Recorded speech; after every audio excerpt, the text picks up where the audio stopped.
Hello, Mother. Have you hidden my hatchet?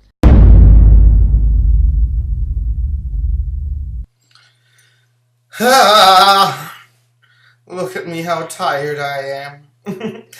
Okay, Hatchet 4, or better yet known as Victor Crowley. I was hyped up as shit, and it did not disappoint.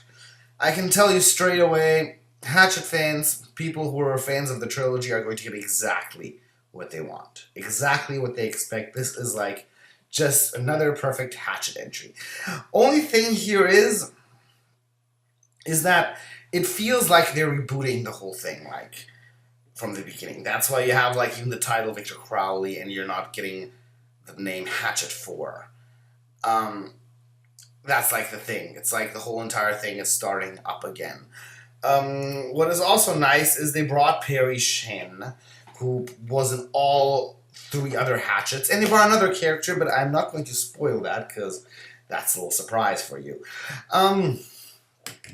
Pretty much, Perry Shen, who played Andrew in the other 3 parts, is like, after the incident, has written a book about the events that took place back in 2006. He's there signing shit, and then he suddenly gets this offer to go back to the old swamp where Victor Crowley resides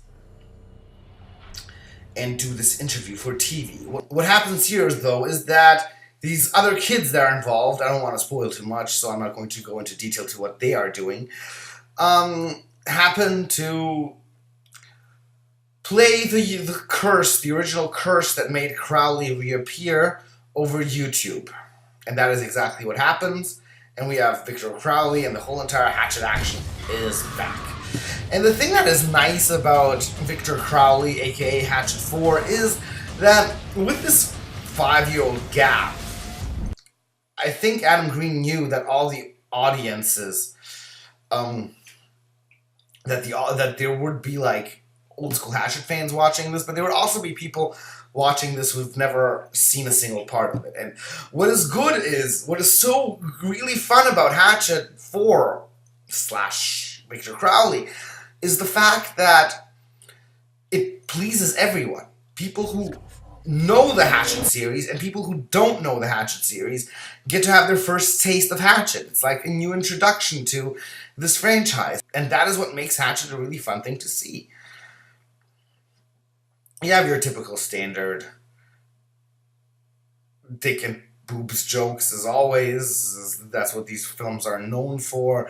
The gore is excellent. Again, the Japanese splatter effects when the heads get chopped off. You know, the acting, this Hatchet acting, it's nothing spectacular, but it's fun as fuck. And there was a lot of love and fan service here, seriously. Like, people who love the Hatchet are going to love this. This is just like Adam Green bringing the series back and saying, we're back, motherfuckers. And that's pretty much what this is. And it is definitely worth checking out. It is exactly like its predecessors. There is a surprise at the very end of the movie that tells us there is definitely going to be a Victor Crowley 2, aka Hatchet 5, still coming up. And I'm looking forward to it. I'm happy as fuck that Adam Green has brought this wonderful little franchise back, and we'll be keeping you posted if we find out anything new. This is so fun and so great, and just the fun little splatter slasher that everybody needs these days. We've had lots of these in the 80s. I think Hatchet is the only really fun old school slasher these days. So keep your eyes peeled for Victor Crowley 2, aka Hatchet 5.